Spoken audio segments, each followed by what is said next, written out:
Hello everyone, and welcome to the series premiere of Star Trek Pittsburgh, a Star Trek Adventures 2nd Edition game using the rules by Modifius Entertainment. My name is ELH the Game Master, and joining me are four lovely individuals who will meet right away because I am eager to begin play and show off Tekknonerd's lovely intro that he crafted and once again just did amazing things with. So we will start with Ravens lore. Ravens, who you playing, and anything you want to shout out?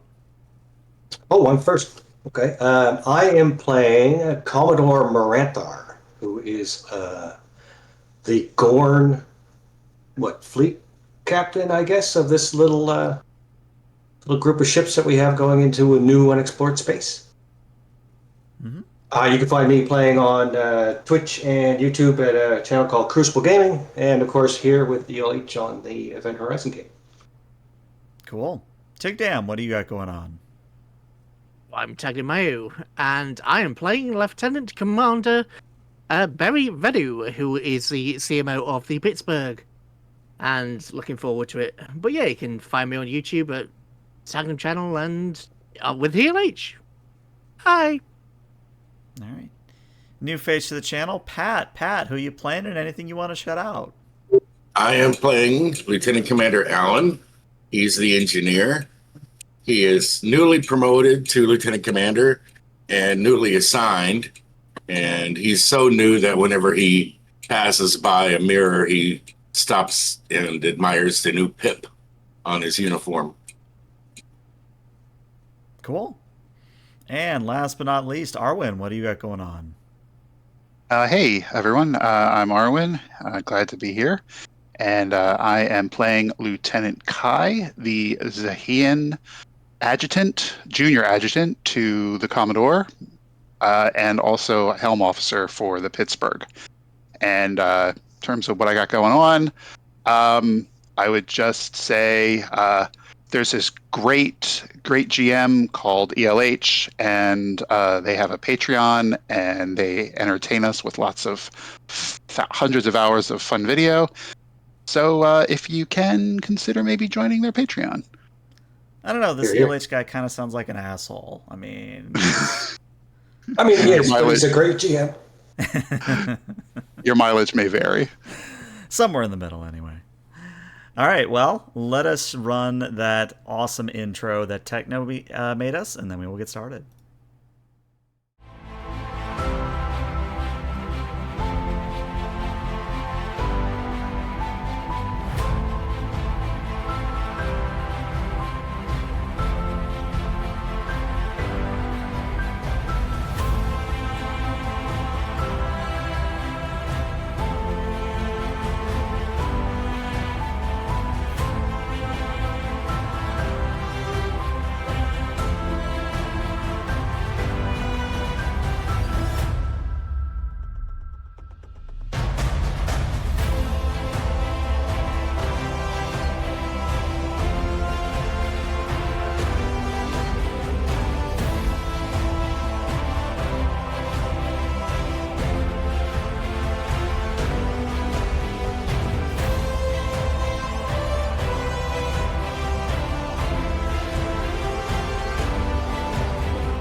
And welcome back. So normally, I would have the players do an opening monologue to start off the session, but since this is the series premiere, I thought I would set the scene and get us an opportunity to see the characters for the first time.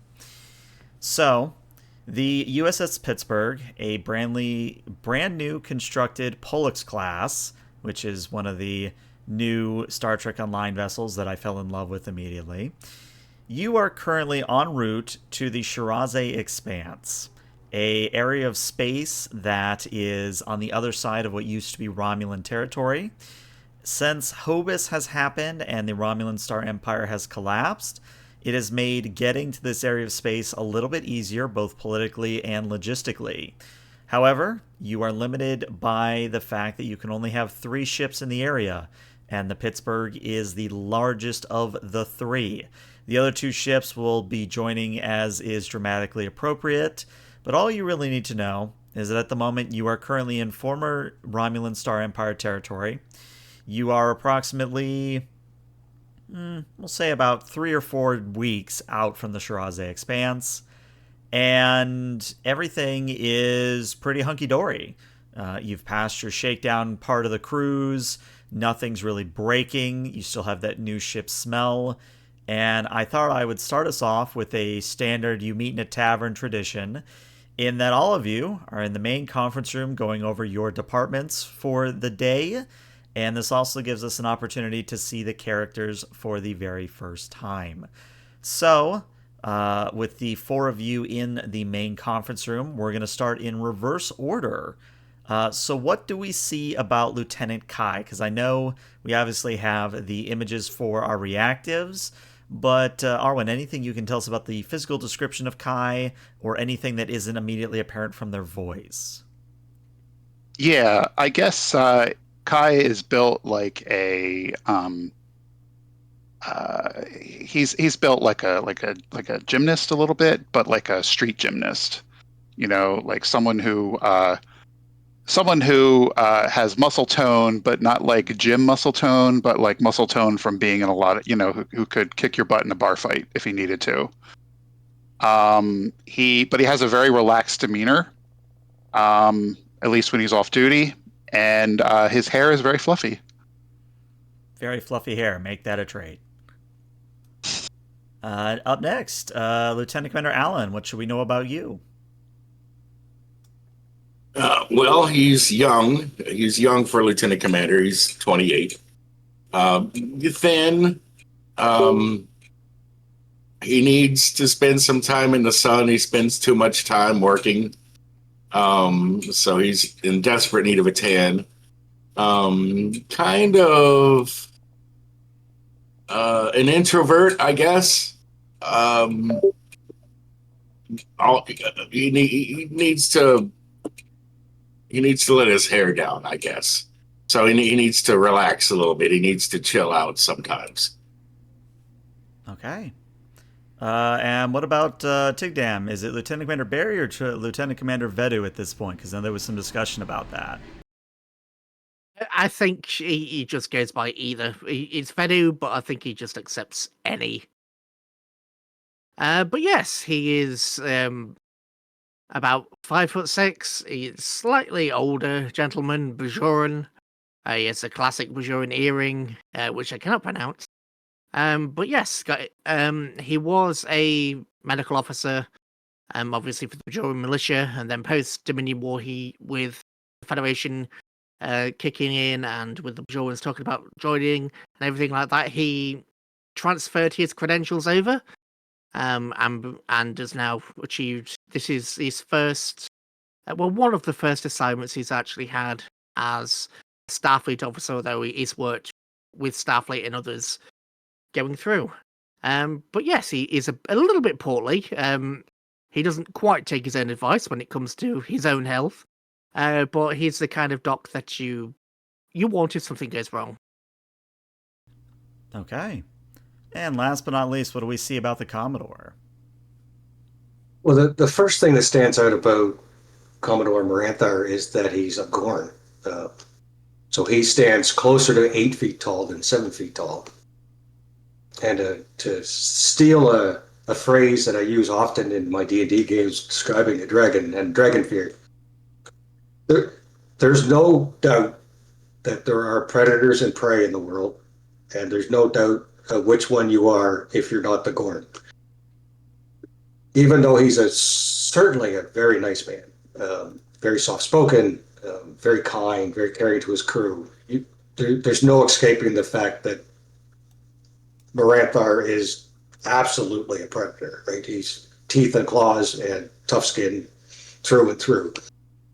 So he takes up a lot of the space in a room. Okay. He was bred and hatched and raised solely for officer exchange with the Starfleet Federation from the hegemony. So he's probably the highest ranking Gorn that's been in Starfleet, would be my expectation. Okay, cool. Well, as I said, you all are in the conference room going over your various departments. Feel free to embellish and invent. But I just wanted to do the classic. You have a few minutes to introduce your character in a group setting. Have at it before I start throwing plot at you all.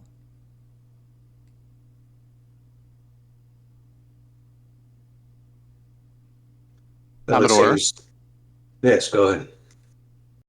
I just wanted to remind you that the Operation Oboes uh, classical group quartet is having their Handel recital at 1800 hours this evening.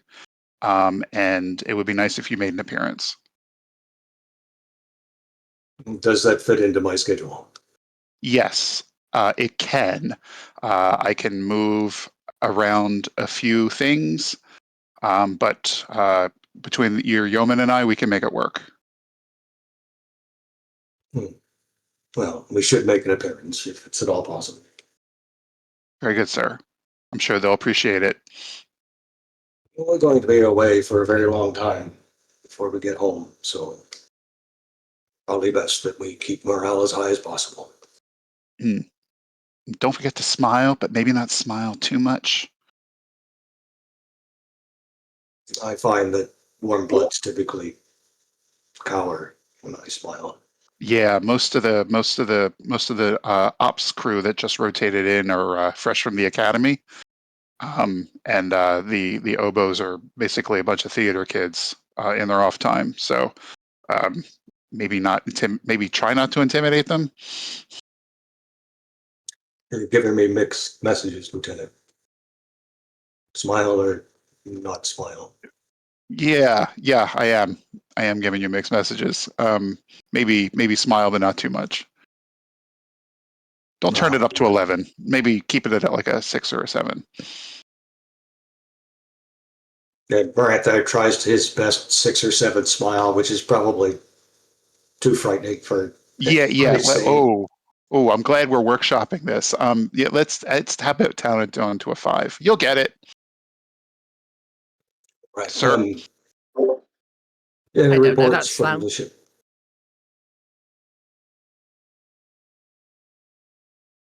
Commodore, I would like to thank you for requesting me for this for this voyage. I won't let you down, sir. I'm looking forward to seeing what you can do. So far, your behavior has been exemplary. The work you did with the station business we had a while ago saved some lives. Good job. Thank you very much, sir. Is there anything to report from the fleet that we need to discuss here, or can we get Not down to business on the bridge? Not from a medical standpoint. Everything seems to be in order. The medical staff are here. Just like operations, we've got plenty of new people. But yes, some intercrew mingling will be fine. And we've got some good kids aboard. I think we're going to be all right. Sounds good. During Alpha Ship, while I'm on duty, I guess, I would have you man the science station. For a while, I just want you to keep an eye on things. I've been looking over your record, and I think you'd be an asset on the bridge. I can certainly see that. I'll make sure that I'm added to that rota. Obviously, I still want to prioritize the medical duties, but we've got weeks to go yet, so I'll be up in the science station. Kai has his pad out and has already made the rota changes. By the way, Lieutenant Kai, I have noticed. He just pulls up his datapad and taps the thing. Yes, both you and the Commodore still have your pre-mission physicals to do. I know you did one at the starbase, but we still need one for here. Just right before we go in, just to make sure that everything is up to date. Oh, of course, Doctor. We'll get right on that. And I'm gonna try to find some time. there's no rush on it. It's just a standard procedure. The same for you, Commander Allen. I just want to see everybody in medical at some point, preferably before we get there, but no real rush on this. Almost like somebody redeemed a complication. I'm going to take the threat for it, but I am going to start introducing plot now. You get a hail from the bridge, Commodore, and it's one of your yeomen, and it says, "Sir, we have a communication coming in from Admiral Morozova, directly for you. Would you like me to pipe it through to the conference room?" Well, yes, please, and inform him I'm sitting with the senior staff. Aye, sir. And moments later, the Pittsburgh's conference room is very futuristic in that instead of having to all turn to the screen behind the captain's chair, there actually is a holographic display above the table. But appearing on screen is about a late 50s human male of East Asian descent. He is wearing the pips and uniform appropriate of a vice admiral.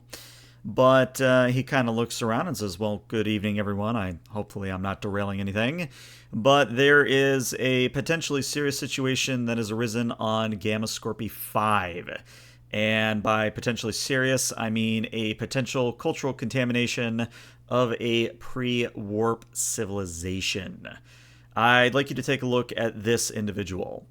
And appearing next to the image of the Vice Admiral is another late 40s East Asian descent human male, but he is wearing a doctor's sort of ensemble. So kind of the white uniform with the blue stripe. And this doctor has a very, very Kill Bill Sensei-esque beard, if you get my meaning, where it's long and wispy kind of a thing. But the Vice Admiral points and says, "This is Dr. Liu, and he was part of the embedded team on Gamma Scorpii 5. We were conducting inobtrusive genetic sampling of the planet's population in preparation for a larger anthropological survey.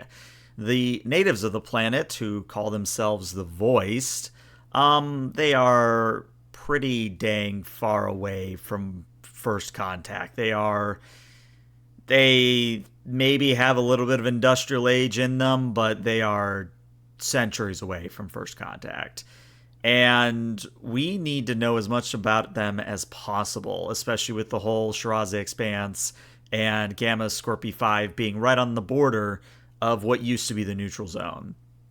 Now, initially, the team was only supposed to be there for a few months. Most of the team has already left, but Dr. Liu stayed behind to prep the laboratory for breakdown.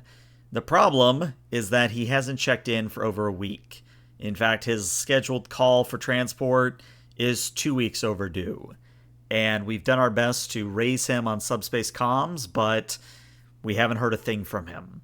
So, Commodore, I am officially ordering you to proceed to Gamma Scorpii 5 to perform a welfare check and, as long as everything is good, to bring Dr. Liu either home or take him with you, whichever the two of you decide on doing.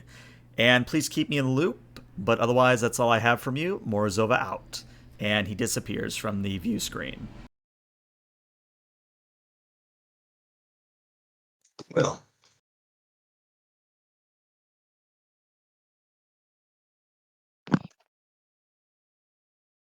Not a very I guess talkative one, was he? efficiency is good. Hmm. I suppose we can change course.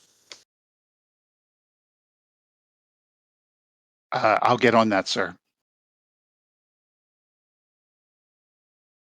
Let's go see what we can see. And I'm sure this will be nice and smooth. All right.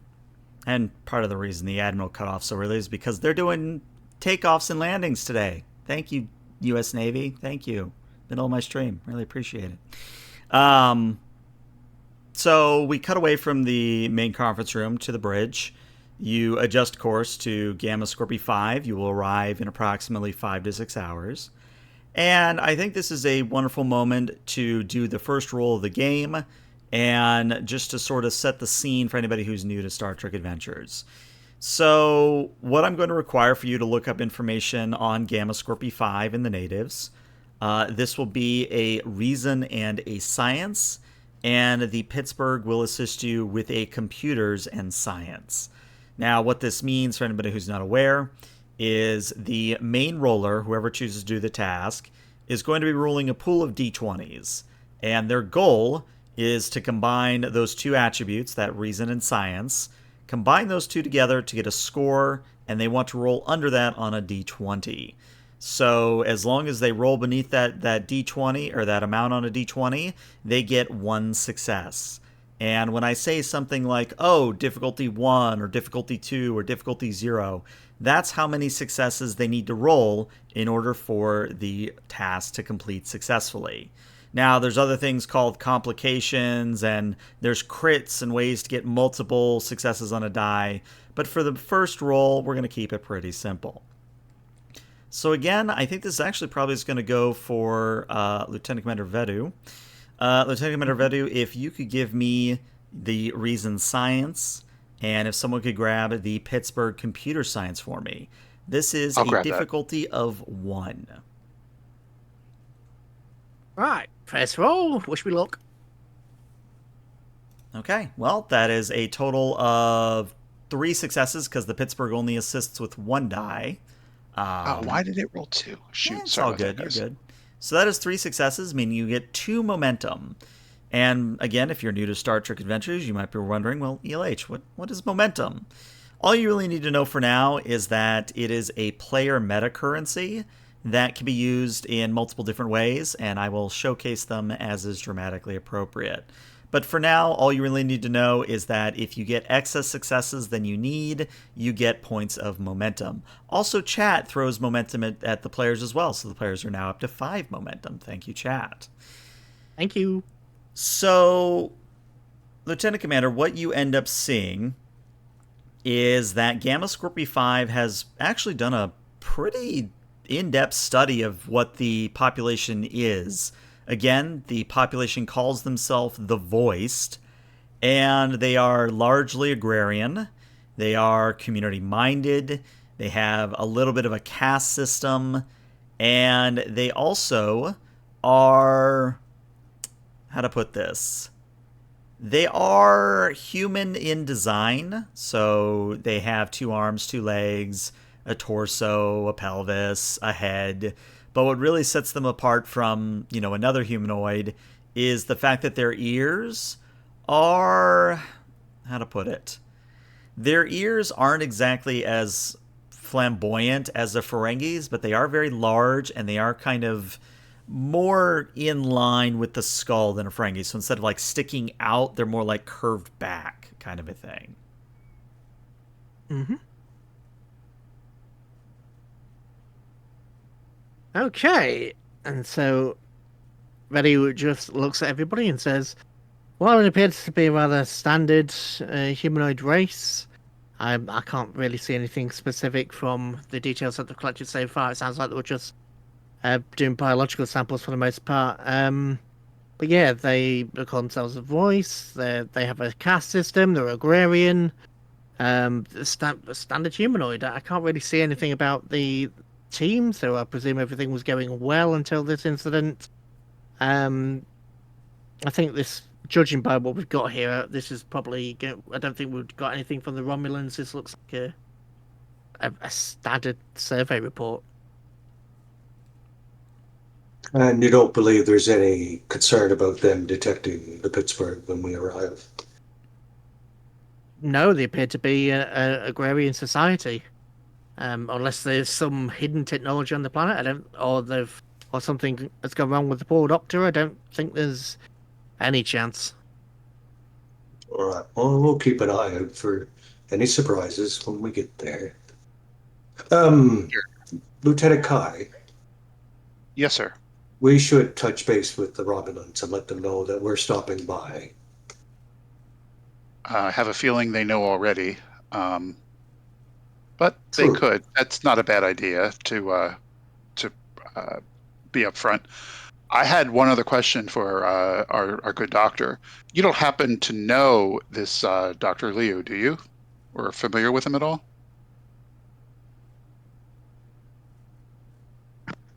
Not that I not it doesn't ring any bells for me. There are so many. I mean, no, I'm sorry, I don't. Would you mind taking a moment to dig through his personnel file, including any psychological profiles? That seems feasible. Yeah, I'm concerned he may have gone AWOL or something else may have happened. Prudent. All right.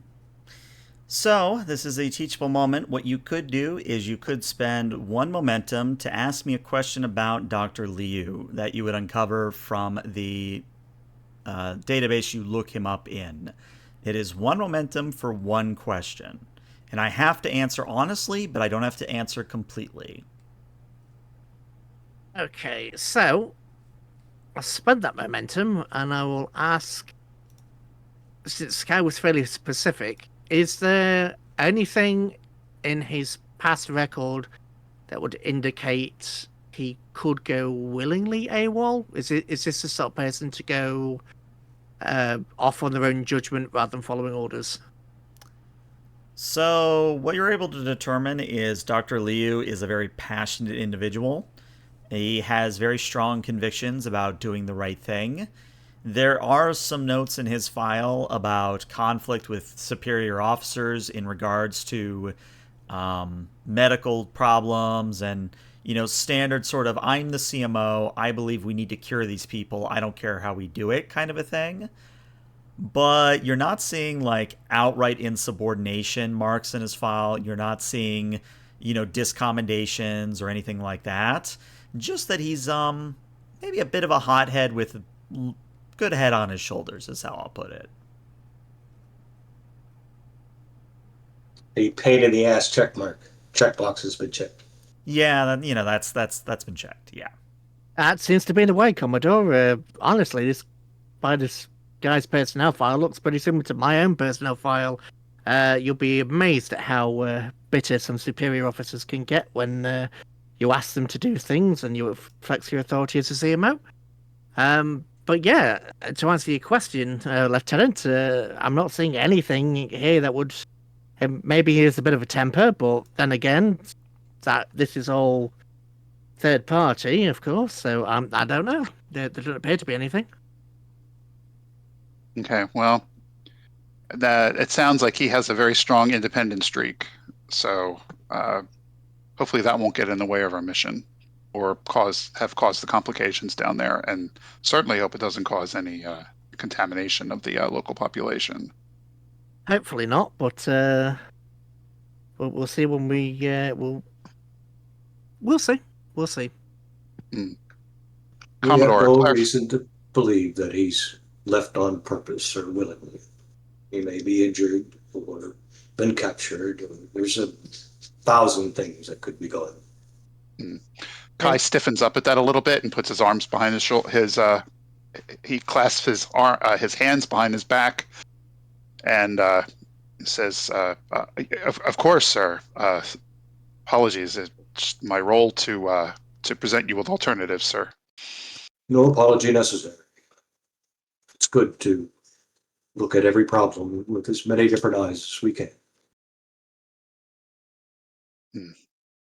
I'm not chastising, just suggesting to the group that there's many things that could be at issue with them. I'll try to keep an open mind, sir. Doctor, we cut you off. Was there more you were going to add? No, there wasn't anything specific. But as you both said, until we get there, we won't know. So let's just keep an eye out until we get there. All right, Lieutenant Kai, set a course. Very good, sir. Setting course. And I have established a backdoor communications with the Romulan Free State, who claim jurisdiction in this particular area. That call will be routed when you're ready, sir. No, just send them a simple message saying that we're stopping by, what was it, Gamma Scorpio 5 for a moment to look into our research team. Very good, sir. Thank you, Lieutenant. All right. We do the Star Trek scene wipe, where we move from the left, and you arrive above Gamma Scorpio 5. It's standard Class M world, lots of greens, lots of blue, a little bit of brown, but it actually looks kind of peaceful, all things considered.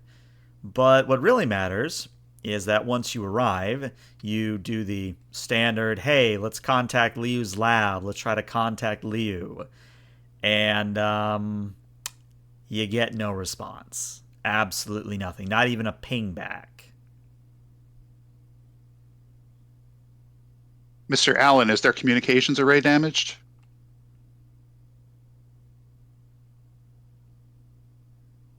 Not that I can see.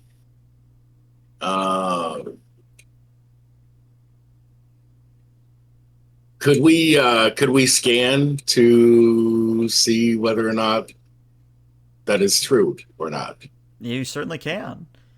Why don't you go ahead and roll me an insight engineering, and the ship will assist you with a communications and engineering.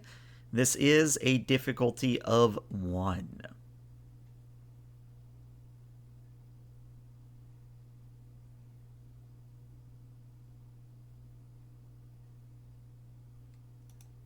Okay, well, that's a teachable moment. We have a complication. Okay. So the 20 is kind of the you don't want to roll it in Star Trek Adventures. And anytime you roll a complication, doesn't have to be a 20. It can be other numbers, but for now it's just 20. There's a little fun twist in the story. That's a yes, but moment. And Alan, what you determine is that the lab's communications transceiver is damaged or otherwise offline, where you can view, let me start over. You can zoom in the view screen and see an aerial shot of Liu's lab, but you're not seeing a sign of Liu, and you're not seeing a active power source aside from the laboratory itself, if that makes any sense. So maybe I'll describe it a little bit better. So there's like a small compound, and it kind of just looks like 2 cargo containers that have been sort of hidden underneath an overhang and some sort of camouflage over the front of it. So you can kind of see one of these cargo containers, just barely, because you know what to look for. And that reactor is offline. The second cargo container, that reactor's online, but that's the one without the transceiver, if that makes sense. Yes, it does.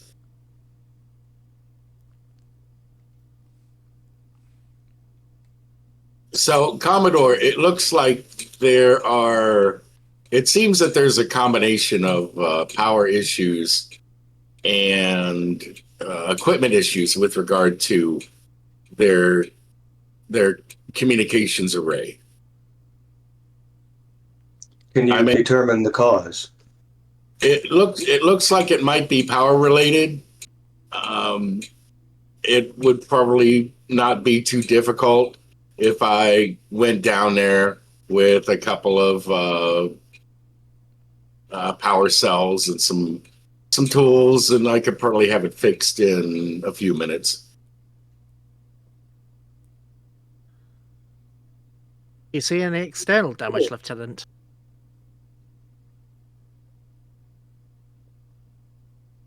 And the answer is no. There doesn't appear to be like scorch marks or claw marks or really anything that would indicate sabotage or destruction of any kind.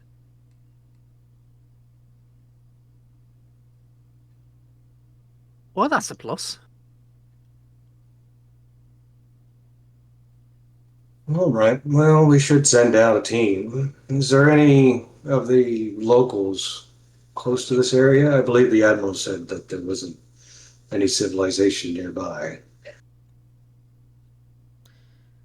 Well, to help you out, make your decision. The laboratory is 3 kilometers away from the nearest voiced settlement. And because the voiced pretty much just walk everywhere, they don't have like horses or anything like that. 3 kilometers away from the nearest residence or settlement, it's pretty far out there, all things considered. Yeah, but it's not impossible for them to reach. Commodore, I recommend that we go incognito for this one.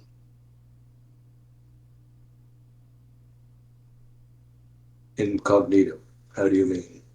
I mean, have a visit to sick bay and have our features altered to match the local population, if that's possible, for any away team member. Easy enough. There's no, what do they call themselves? The voice nearby, then why would we need to go through surgery? We don't know if there's any voice inside the facility. I see. All right. Well, let's do that. We'll get a team together. I'll send Lorex down and I'll remain with the ship.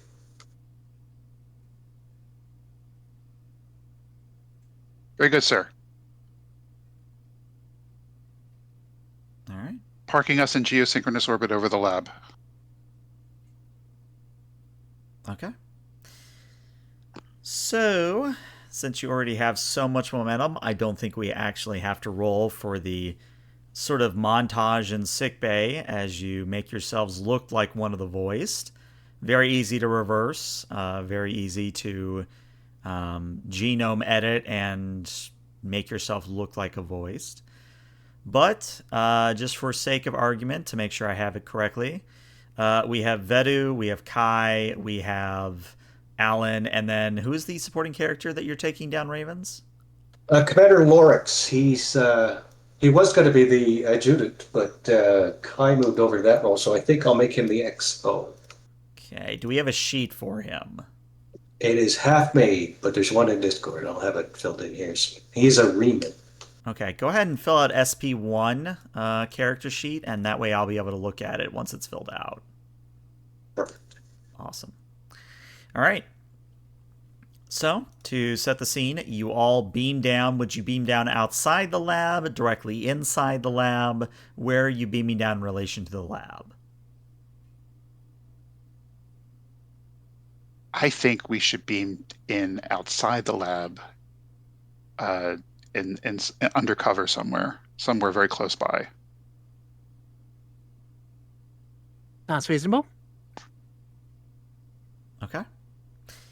So, you beam down outside nearby, and again, the cargo containers are completely camouflaged. If you didn't know they were there, your eyes would just miss them entirely.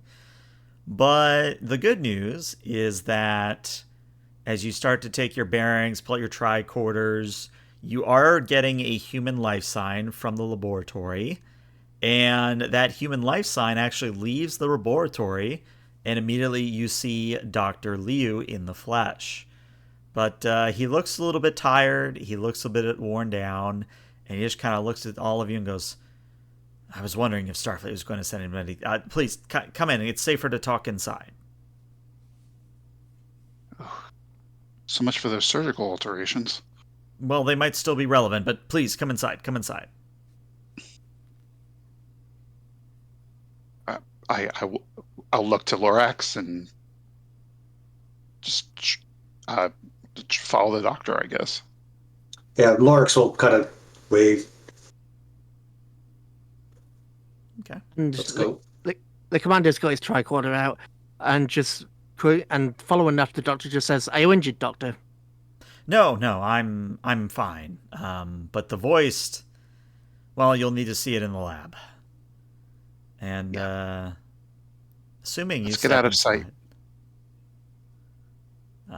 Assuming you step inside, you see a standard research laboratory. Nothing super amazing in terms of equipment, the bare essentials, and then maybe some anthropological sort of instruments as well. But what you see on one of the view screens is an image of a voiced, and what you see is that one of their limbs, their left hand and part of their forearm specifically, has become calcified, almost like an immobile chalk white stone in a way. And Liu points at this and says, well, long story short, I came across a voice in the forest. I was in disguise, of course. And the gentleman you see here, he was in a lot of pain, and he was kind of clutching this calcification. And I tried to offer some help. I tried to, step forward and offer, some sort of assistance. But the other voice that was with him, told me to stay away, and that apparently their entire village was the epicenter of an outbreak of whatever this disease or phenomenon was. And, well, the reason I haven't checked in and the reason why I didn't want Starfleet ripping me away from this planet is because I think we might be responsible for this. I've been going over everything that my team did. I've been going over every single bit of equipment we've used to scan or take samples. But I am 99.9% sure that we are the problem here. You're gonna have to elaborate, Doctor. Can you specify how you were the problem? I presume he's saying we brought an infection down or something mutated from us, correct? More or less, yes. That either we did something that triggered the epidemic or we brought something with us that caused the epidemic. Well, we're gonna need that narrowed down quickly. Are you sure this isn't natural? Barry goes over to the research point and begins connecting his tricorder and pouring through the data.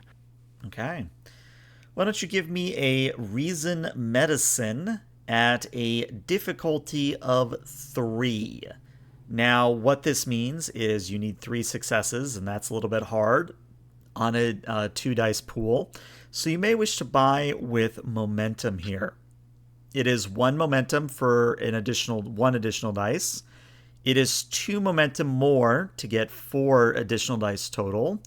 And then if you want to roll 5 dice, it is a whopping total of 6 momentum. Now, there's also ways to get additional critical success windows, and that is if you have a focus that applies. And looking at Lieutenant Commander Vedu, you would have xenobiology as a focus, which means that your reason medicine, your medicine score is a 5. Since you have a focus, you now crit on a 5 or lower. Right. Rather than buying extra dice, I think I've got a value for this. I'm the doctor and I will save them. Okay. So what that would mean is you would spend your point of determination, and you would start with one die already rolled as a 1, so essentially 2 successes already rolled. Okay.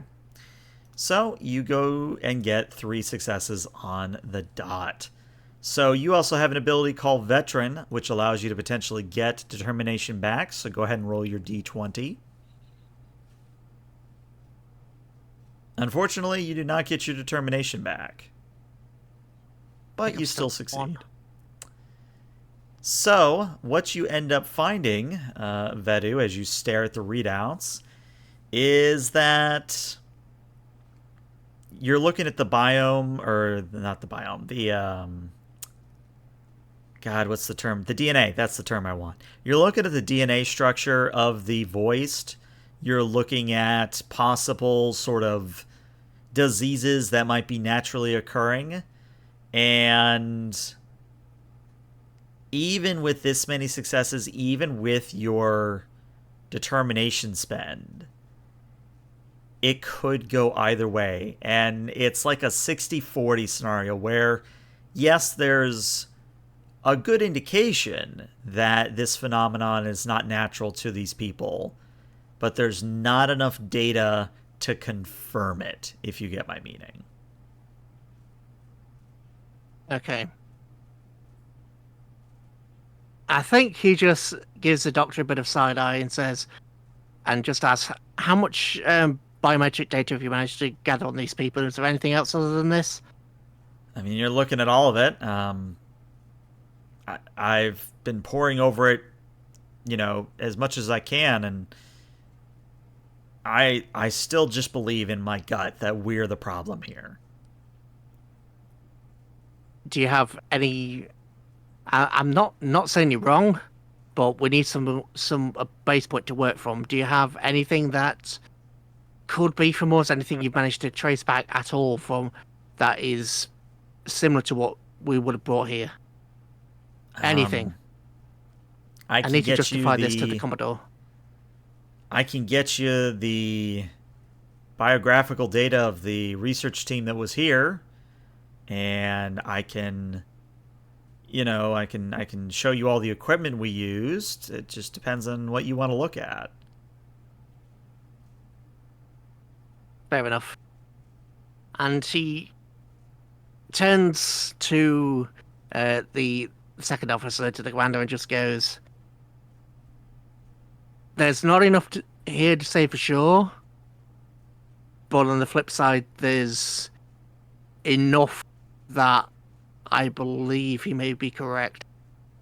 This is probably a good, more than a half chance that we're responsible for this.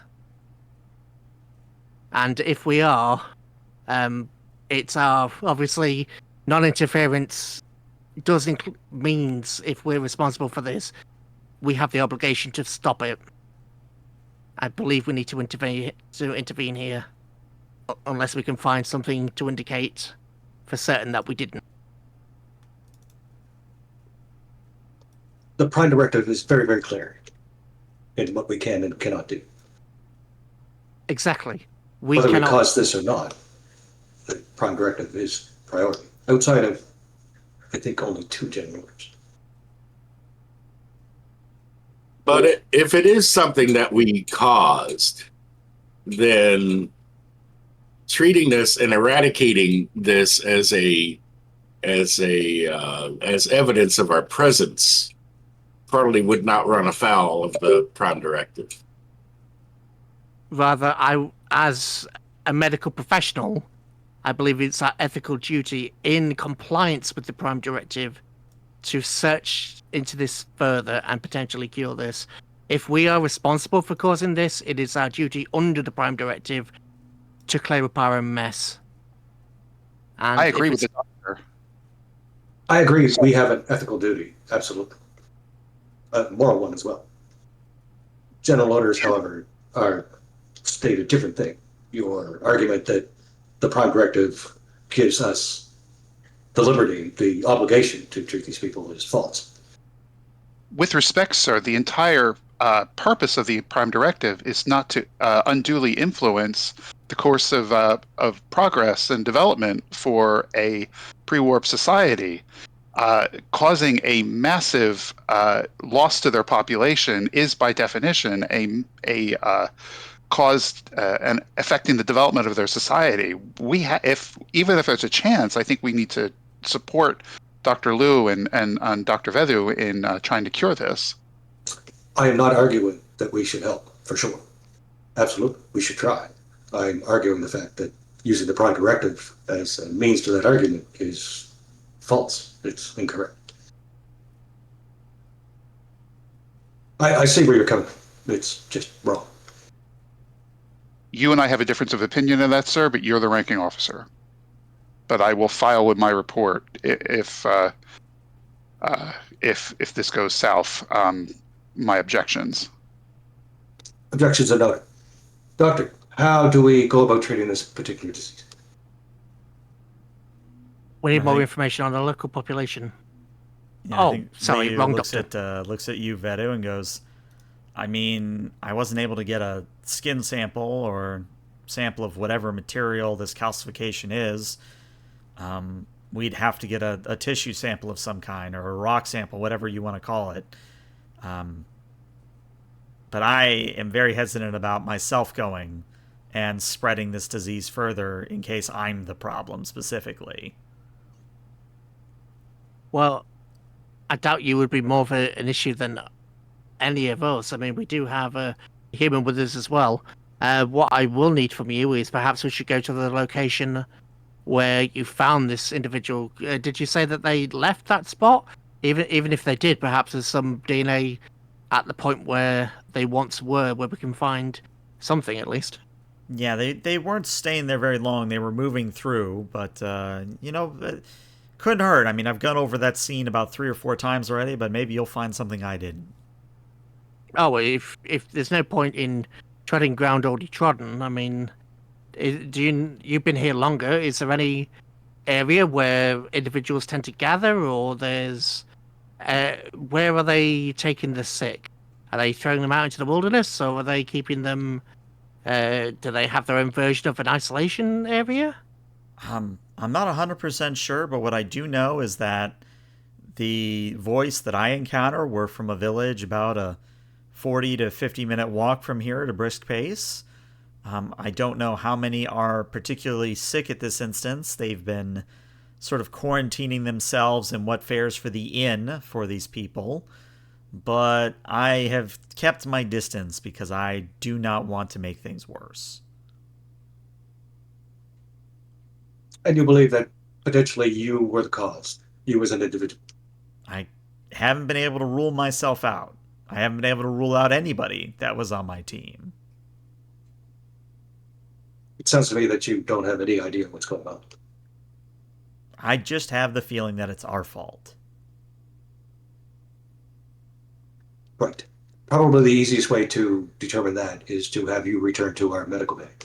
We can put you in isolation and run tests with the Pittsburgh's medical devices. Well, with all due respect, sir, I am not leaving this planet until I know that these people are no longer going to be affected. That You just and admitted that your presence here is a threat to these people. Yes, and I intend to correct it. You have. We're here. We will correct it. You'll return to the ship. sir, with respect, I may need him here, just because it affects the local population. I mean, all of us are full of various diseases. Just because it affects the locals could mean that it's something from him. So I may need him on hand. He's more familiar with the local biology than I am. If you insist on going back to the ship, by all means. But I don't think in situations like this, it tends to be we are the outside influence, so it could be us specifically rather than a disease we're carrying or something along those lines. So I don't think we're at risk. I think it's just a local population. And I think So as you mentioned that, Liu actually takes his tricorder and scans everyone and goes, okay, none of you are actively infectious as far as I can tell. Not reading any diseases. Though, Lieutenant Kai, you might want to get that rash on your leg looked at some point. Rash on my leg? I don't have a... So I'll pull up my pant leg and look. Do I have a rash? Yeah, you've got a rash, but it's not like a calcification rash or anything. It's just a normal rash. And I think Leo looks at it and goes, your unique biology must be at odds with the genome editing. Don't worry, Lieutenant. We can sort that when we get back. As long as I'm not infectious or a detriment to the mission. As far as I can tell, you're not as... How to put this? I scan fine, you scan fine, but we can't be 100% sure. Well, we can't be 100% sure of anything. So, Commander, what's your decision? If you think we need this doctor with us, then, and there's no advantage to have him scanned in our medical bay, then we might as well keep him. Yeah, I don't think whatever's happening here, he's showing no symptoms. So, I think if anything, we should find some DNA or something from the locals to bring up. Speaking of which, it may be wise to contact Pittsburgh and see if there is any individual isolated outside of the local villages, so that we can potentially get a baseline. Yes, coordinate that, Doctor, please. And he does. All right. So, the main question I have for you all as a group is, are you going to be splitting the party? Are you going to all be going to the nearby village to get samples? Are you staying at the research lab to search the scans more? What is the party breakup looking like? I'm thinking we might as well power up the rest of this lab, right? Mm-hmm. I mean, we have an engineer. We might as well get all the tools that are here available. Other than that, I mean, if we're looking for DNA, can't we just get, I don't know why I'm talking like words. Can't we just scan the DNA from where that person was? Like, do we actually need to go get a person? I'm debating how to say this. I mean, that was So the Dr. first Dr. Liu has scans of the voiced. He does not have samples of the calcification. So, yes, if you want like a baseline voiced profile, Liu has that. What he doesn't have is a direct sample of whatever's happening to that person's limb, if that makes any sense. He also does not have a direct scan of it. He has a partial scan of it, but he does not have samples, if that makes any sense. Right. Mm-hmm. So, doctors, how difficult is it to eventually erase somebody's memory? The voice? Simple. It's just... I haven't really thought about erasing their memory, but why do you ask? It seems to me the simplest way to get access to scanning one of the infected is to simply beam one up into the medical bay and have them forget they were there. That would be even worse of a General 1 issue, sir. Would it not be better for us to just find one of these infected and distract them while one of us takes a sample? Surely that has much better odds of succeeding than beaming a voice off their planet and then trying to erase their memory.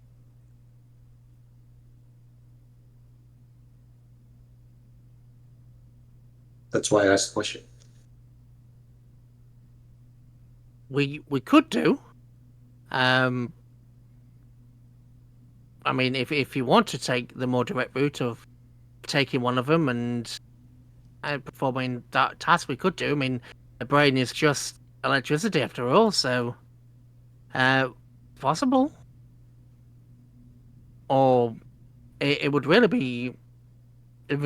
I know it's a medical issue, but there are two ways we can go about it. We can, of course, go beam one up, or we could, as mentioned before, go to the village ourselves, or find someone isolated, perhaps. You're the ranking officer. I know we are the medical officers, but it's your decision on this one. Going to the village itself is something of a risk. Finding one isolated would be preferable, if at all possible. Perhaps the Pittsburgh will be able to find a suitable candidate. Dr. Liu, this is an agrarian society, so many of them will work isolated in the fields. Is that correct? That is correct. It should be, yes. Will they continue to work if they're calcified? I'm not 100% sure. I just know that apparently they were quarantining people in the inn of the nearest village.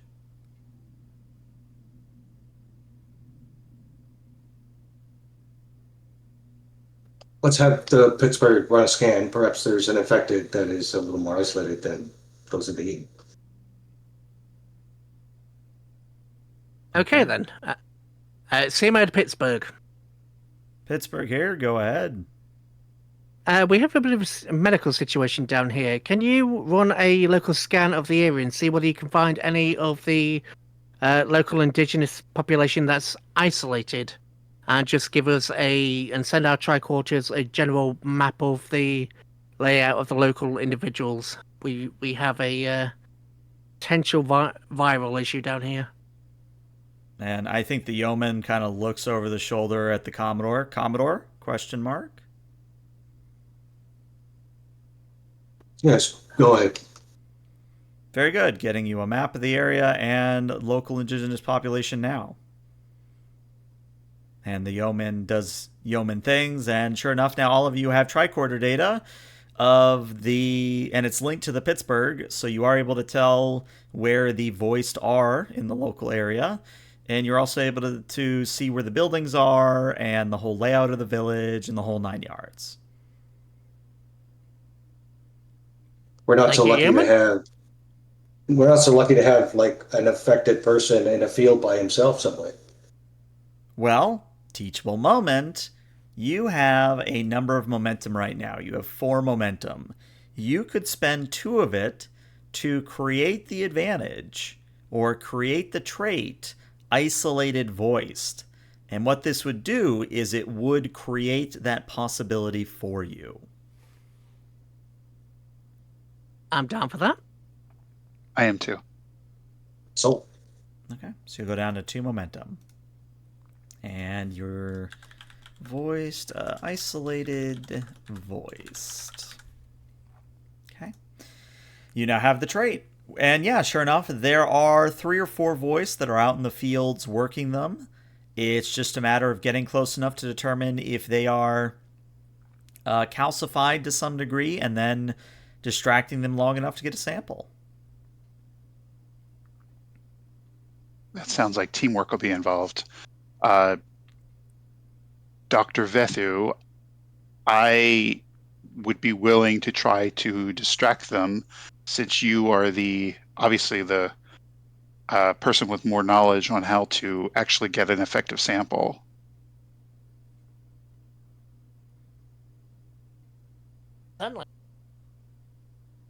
Certainly, we can do that.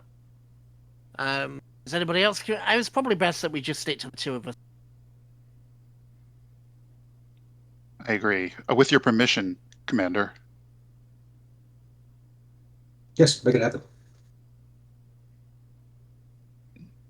And Lieutenant Commander Allen, could you please get the power back to the rest of these structures? Just in case we need it. Yeah, I would. I've been working on that while the rest of you were doing all this medical stuff. I'm staying in my lane and doing my thing. And because I find it funny, I think literally, Alan, you finish saying that and you like push a button and everything powers on. Very efficient, Lieutenant. Well done. Thank you, sir. That's how I roll. All right, doctors, Lieutenant Kai, you can spearhead this particular little adventure. Very good, sir. Dr. Liu, is there any anthropological information related to the culture of the voice that would inform a strategy on how to interact with them? Well, I mean, it depends on the approach you want to take. They do believe in folklore of some kind. So if you wanted to pose as a folklore entity, there's always that option. If you just want to pose as a normal voice, just traveling through the fields, pretty easily. You just gotta kind of sound like you're Welsh. Or from Cadbury. I get those 2 confused sometimes. Do they have any doctors themselves or shamans or anything along those lines? I would hesitate to call them doctors, but they do have medicine men of some kind. Well, we once had medicine men too. All of us. The wandering medicine man and his attendant. What do you think, Kai? That works for me. I'm just downloading the vocal parameters for this accent called Welsh. I'll see what I can do. The GM will also award momentum for anybody actually doing Cadbury or Welsh, just saying. Not it. All right. So, if I have it correctly, Lieutenant Commander Vedu and Lieutenant Kai, you are going to be headed out into the fields to one of these isolated voiced. And yeah, what you see is basically a giant ass cornfield where, there's just rows and rows and rows of corn. And you find one of the voiced tending to the stalks. She is a bit on the younger side, we'll say early teens, maybe 14, 15, wearing a very standard plain dress. But what really catches your attention about her is that she is barefoot, and her feet, both of them, do appear to be white and chalky and otherwise immobile. So she can still walk, it's just she has statue feet, if that makes any sense. Gotcha. So before we proceed further, I have a out of character question. Okay. Since we're in communications with the Commodore, do we still get access to one of their additional focuses? You do, yes. Okay. What do we all think about diplomacy, adding that as a focus for this particular interaction? Yeah, sure, no problem. Okay, I don't want to step on your toes, Ravens. I'm just looking at your three that are available, and investigation might work too, but diplomacy might be better here. We just have xenobiology and emergency medicine, so we could go for another medical thing. We only get access for his admiral ability. He can share one of three specific admiral focuses. Oh. And that's diplomacy, investigation, or starship tactics. And I, as an adjutant, can change that from scene to scene. Okay. But we never established which one the Commodore was giving us at the beginning of the mission. I'm fine with diplomacy. That works. All right. Yeah, diplomacy works. Great. Thank you. Okay. So I'll take point approaching this young woman. Mm-hmm. Okay. So what time of day is it? Tell me a little bit about your approach. Are you just going to kind of emerge from the corn? Are you going to call out ahead of time to get her attention? What does that look like? I will have grabbed prior to on our walk on our way to her. I will have grabbed a stick, and I will have tied some cloth to it with some hay in it. So it looks like I'm carrying supplies, and carry that over my shoulder. Mm-hmm. And we will be emerging. I guess we're not gonna surprise her. We're going to approach from a distance, and I will wave, and attempt to try to just be open and friendly and approach a little closer. Okay. She sees you coming. She waves back and calls out and says, "Well, I wasn't expecting anyone like that." The GM is not going to do Welsh. I wasn't expecting anyone out here. But I haven't seen you before. What can I do for you? What time of day is it? It's mid-afternoon. Mid-afternoon. No swaitha. Hiya. Kai, my name is, and this is our medicine man, my employee, my employer, Vethu. introduce yourself, Mr. Vethu. Hey, greetings. My name is Vethu. As he says, I'm a medicine man. We go from village to village and try and play my trade. Has there been any sickness or anything or the like recently? And I think she kind of stares at you for a moment, almost like if you were to go to real places in the world and have a really thick accent, and your universal translator is doing some overtime here, but eventually goes, okay, I think I understand you. I mean, your accent's a little heavy, but you're saying you're going from village to village looking for something like this, motioning at her feet? Certainly I am. I treat. I exchange knowledge with other medicine men, and I'm curious. That isn't looking particularly good. Do you mind if I take a closer look? No, I don't mind. Then by all means. Sorry if I don't if this hurts a little bit, and Well, it actually hasn't hurt. I mean, it hurt when it started, and it's become the chalk, but right now my feet are just kind of like really numb, and I can't wiggle my toes. do your own medicine men know about this chalk? How long has it been affecting you? Oh, let me think. About a month it started. And has anything like this happened before? Oh no, not that I can think of. This is very strange. We half wonder if we haven't insulted some higher power. The gods, they tend to be unknowable to us. Perhaps it's best to leave that to the sky seers.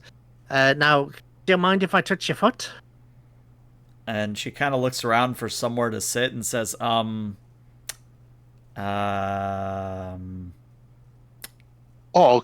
give me your arm, love. There's lovely. I'll take that. Give you some nice support here. So very sorry. Mein Drug, Davy. You poor thing. We'll just get you sorted out as quickly as we can. And while he does that, the doctor has actual medical gloves under some, disguise gloves. Puts one hand under it, and with the other one just has really long sleeves, and under that is just I suppose like a sample scraper, and he just scrapes along in a bottle and tries to get a good sample with this. I'm just gonna test it a little bit. I'm sorry if this hurts a little bit, and he just scrapes. okay. Well, because you are being sneaky about it, I think this is definitely a daring medicine. And Lieutenant Kai, you may assist with a presence medicine. And Kai, you may use the diplomacy focus for much as it gives you. And then Vedu, I think you are... Let me look at your sheet. I could give you a few focuses here. It doesn't really matter which, but there's like 2 or 3 that would apply to this. So you have a focus. Difficulty, though. Okay. Difficulty of 3.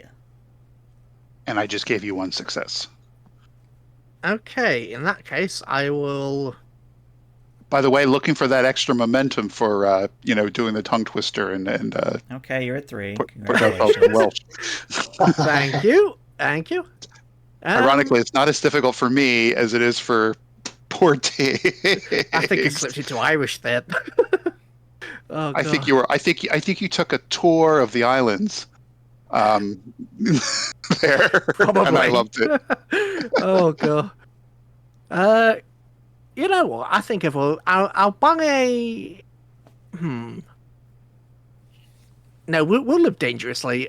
Let's blow another value on that. Well, how are you getting it? Because you don't have determination. I do, because when we did, I had started off with 2 determination, because I still had 1 from the other bit, because I got the, what is it, Orb Experience? Is it Orb Experience or Bajoran, where it's double So I start with You're 2 right. Yes, determination. you would still have it. Yes. Okay. That works. And I can't use the Doctor one, so I'll use to discover the mystery of the universe is our duty. Okay. Oh, actually, no. Never forget the individual when looking at the greater good. We're looking at the greater good, but there is an individual in front of him that he's looking at. That works better. Okay. So technically, you've already succeeded, but that is 5 total successes, meaning you get 2 momentum back for your trouble. Well done there.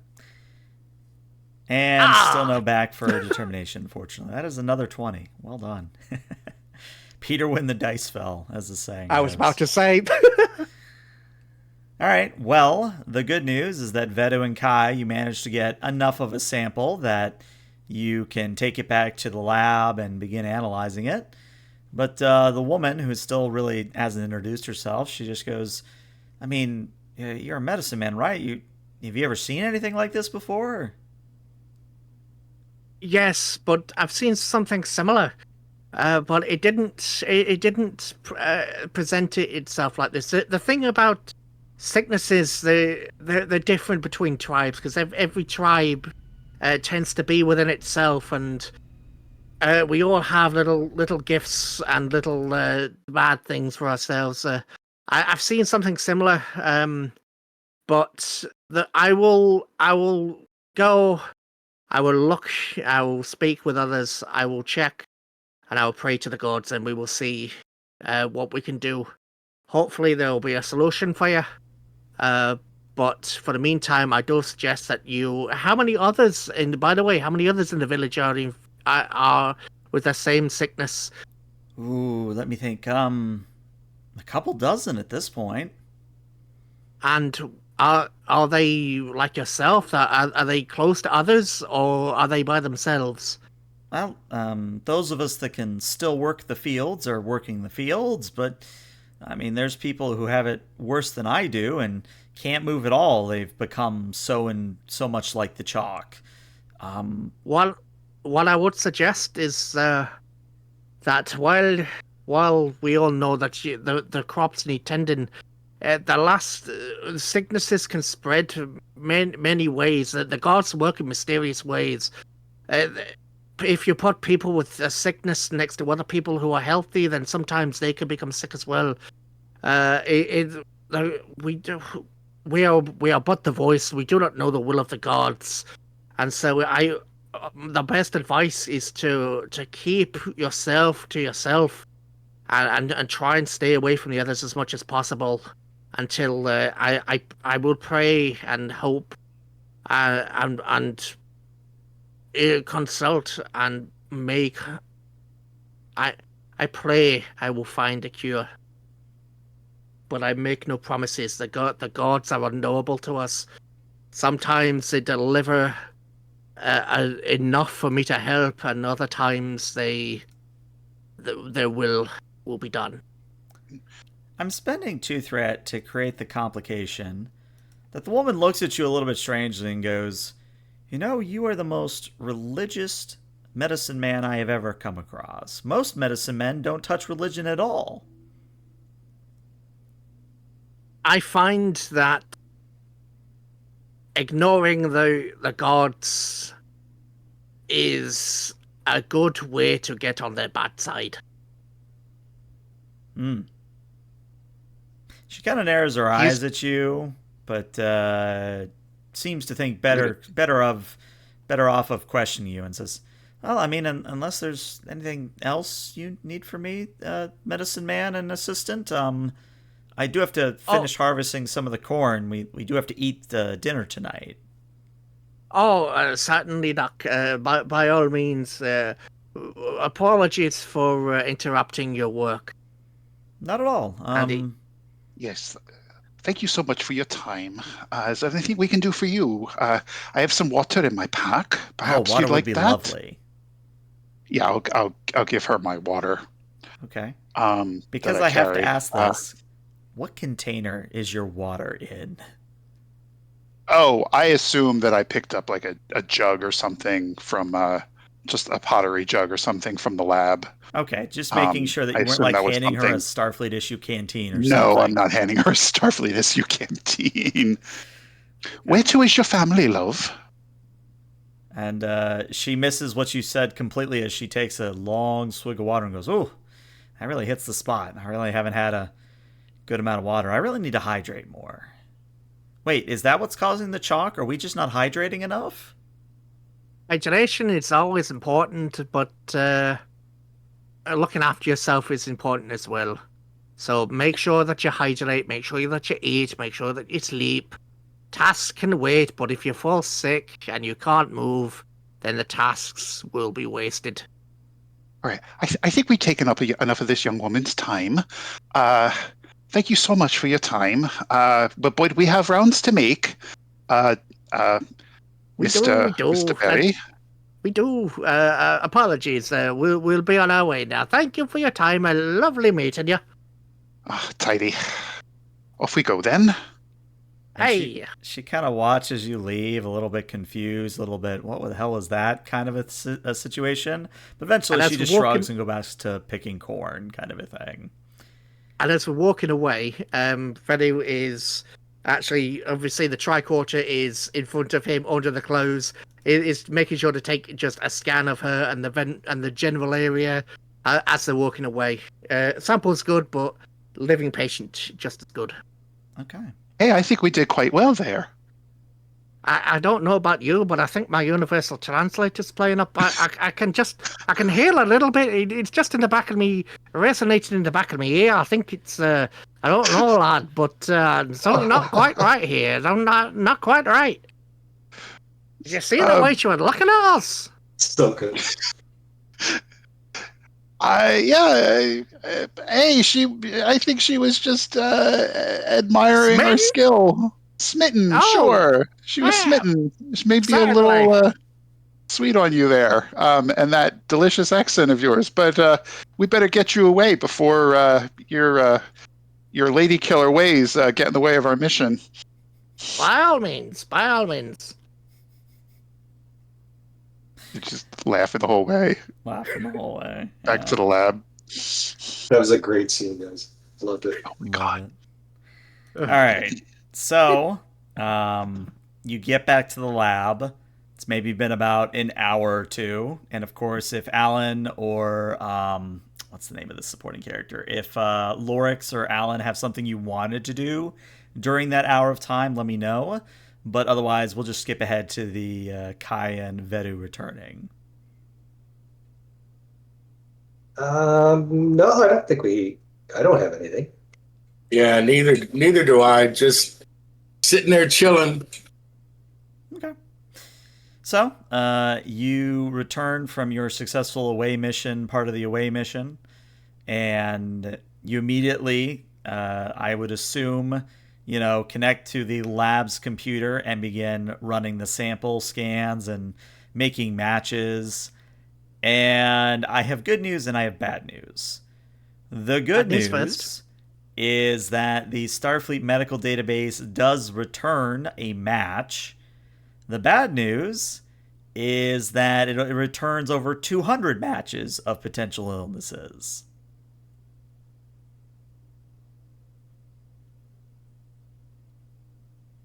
Well, 200 matches, Doctor. Well, And I mean, we got to narrow it down somehow. Question Well, is how to do it. it's perhaps I should take this skin sample up to the Pittsburgh. Perhaps if we start with looking at those 200 samples that you have, or examples that you have, and cross-referencing with all the data that we could have, or any contamination that any of us or the previous team could have brought along with them. We could also try filtering out obvious species that wouldn't be related to these people. Yes, we'll have to make sure it's limited to people that they came in contact with beforehand. Or let's start with the team themselves. Let's start with the team themselves first to narrow down those samples, and then if we don't get anything, we can expand out. Yes, the primary question we need to ask is whether any Starfleet personnel were involved in spreading this contagion. If we were not, then it is not something we can cure, even if we wanted to. This is true. However, 200 samples on something like this, getting 200 samples as a result, that's significant. And that's enough to be a blip on a graph. So I'd like to run through these first. All right. So this is going to be a reason medicine. It was at a difficulty of 2. I am going to spend some of my meta currency threat to make it a difficulty of 4. And because I also have threat, I'm going to increase the complication range, or the critical failure range. I'm going to increase it to 18 to 20. Okay, does anyone mind if I spend momentum? That's what it's there for. Spinner. Mm-hmm. Okay, I'll buy 2 extra dice, so that's 3 momentum. Yes? Yep. Okay, and focus in xenobiology. Mm-hmm. Ooh, do I push it up? No, let's leave it a little bit of momentum. And I'll just roll. Okay. Oh. Well, I have good news and I have bad news. The good news is you got 4 successes. The bad news is you rolled a complication. And I'm looking at your talents. I don't think you really have a way to re-roll that. Yeah, I'm not really seeing a way for you to re-roll that. All right. Oh, how much threat did you spend, by the way? Enough that you probably got something. Yeah, I could do the Will of the Prophets. I'm just gonna double check this. Oh, it's once per adventure. Would you class that No, as... this does count as an adventure, so you do get a point of determination here. Okay. We could buy off that complication with momentum. You know what? I always forget we can do that. So, everybody okay with that? I'm okay with that. Pat? Okay, so you go down to 0 momentum. And Chad has redeemed a complication. I think I'm just going to take threat for that.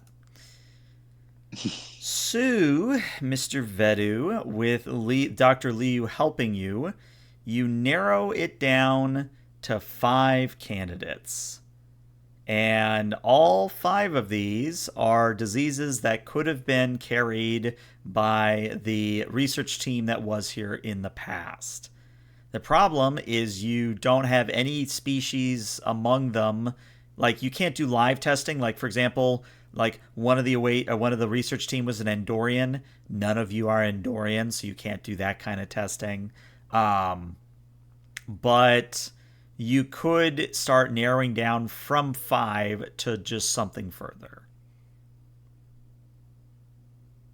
Could his medical team pull any of the matching species that might currently be serving on the Pittsburgh? So I was thinking, yeah.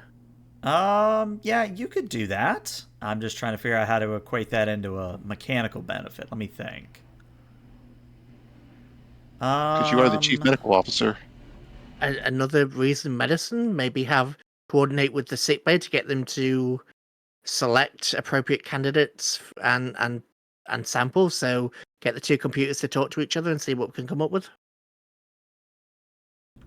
All right. Why don't we have you do a control in medicine, and the ship will assist you with a computer's medicine. Difficulty of 5 on this one. Ooh. Someone want to take the ship? I'll do it. How do I only roll 1 die? So when you hit the perform task button in the little window that it pops up, just move the slider from 2 to 1. And remember, the ship always has a focus. Boom. Okay, yeah, Pittsburgh gets you 1 success, so I need to see 4 more. I'm just deciding how to get them. I am a threat. Well, Vedu, Yeah, you I mean, still have your determination, so... I do. I mean, the universe, to discover the universe's mysteries is our duty, and then that's a determination. I've got the ethics. Doris just want. It's difficulty 5, yes. Difficulty of 5, correct. I will give you 3 threat in that case. Okay. I'm going to turn around and take that and make your complication range 17 to 20. Okie dokie. And pray to the prophets! Well, that is 6 total successes, so you do get a momentum back, but you do have a complication here. So here's the thing. You use your team, you use Dr. Liu's research, you use everything at your disposal, and you narrow it down to a latent form of axonary necrosis that was in one of the research team's history. Now, axonary necrosis is treatable, and there is a cure on record that is easily synthesized. However, the complication is going to be that it's meant to be a oral solution. And you can't go around, just giving pills or giving hypo sprays to all of the infected, if you get my meaning. What if we put it in their water supply? Well, that sounds like an excellent question for your engineer. Can we put it in their water supply? Yeah, they've got to have a well. Just a quick question. I've just rolled veteran. I got an 8. I don't get the determination, do I? You do, because it's underneath your control. Oh, nice. Mm-hmm. All right. Well. You have a few ways of going about this. If you want to physically travel to the village and put it in their well yourself, that's going to require a little bit of subterfuge. Alternatively, since you have a ship in orbit with transporters, you could theoretically beam the cure into their well if you so wished. That's what I was thinking. Okay.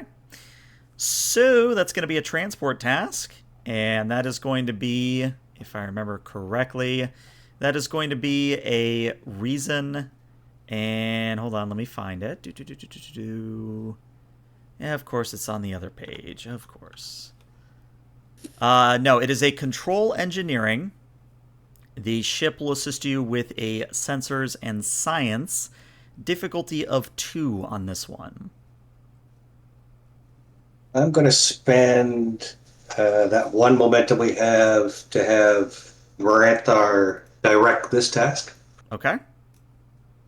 So that means you assist with your presence command. Yes, and I will use a determination because we're running out of time and I like my XP. Okay. So all I need to see from Alan is just 1 success for that assist to count. And you get 2. So grand total of 4 successes if someone wants to get the ship as well. Again, the ship is sensors and science. I'll grab it. Huh? Okay, no complication at least. So, the good news is that you're able to beam the cure into the water supply. And to kind of fast forward a little bit, because we are running out of actual time, you kind of monitor the situation for the next 24 hours.